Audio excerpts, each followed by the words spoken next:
Tell us a little bit about what's different about BKREA. I'm here in the Knakal Map Room, which is the epitome of analog world, where everything's in paper. We have 3-ring binders full of pages of information, and that's me. I'm an analog guy. I don't understand technology. I don't know how to use technology. I'm happy my cell phone goes on every morning. But being a student of Ben Hardy and Dan Sullivan's series of books, which are fantastic, by the way, I highly recommend them. Yep. One of them is Who Not How. And the thesis of that book is when you say to yourself, boy, that's a good idea. How am I going to do that? You're asking the wrong question. The question should be, that's a good idea. Who am I going to get to do that for me?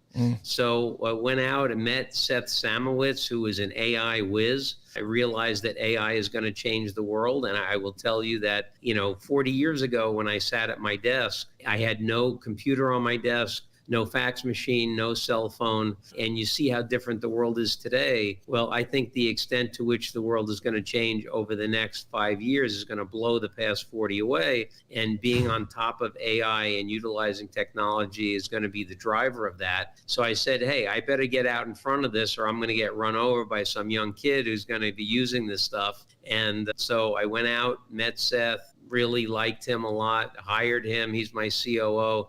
And we're adapting AI in 3 main ways. One, we're using it to help facilitate prospecting. Prospecting is the number one revenue generating activity a broker can do. And prospecting is everything. It's putting gasoline in the car. And we're coming up with really neat ways, both using some stuff that's available and coming up with some proprietary things to do to make the effectiveness and the efficiency of prospecting better. Second way in which we're using it is in the deal execution side of the business.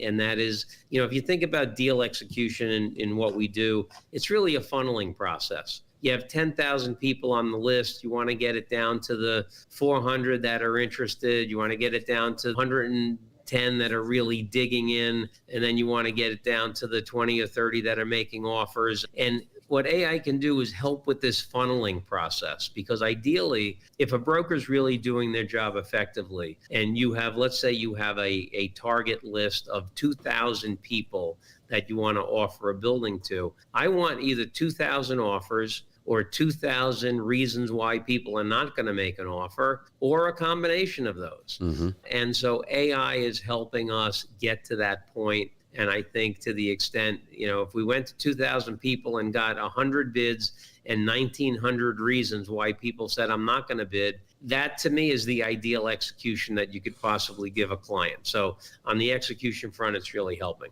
The third way that we're using AI, which I think is probably has the absolute most potential, can be the most powerful, but yet is going to be the most difficult for the industry to use, is in data interpretation. And I say that because absolute numbers are almost meaningless when you look at real estate statistics. For instance, if I tell you that in 2019, there was 26.3 billion of investment sales volume in Manhattan, you don't know what the heck to think about that number. Well, there's no context. Yeah, especially Timmy, you're not a real estate guy. Is that a good year? Is that a bad year? Is it ugly? Is Clint Eastwood going to tell you whether it's good, bad, or ugly? That's all the things I was thinking.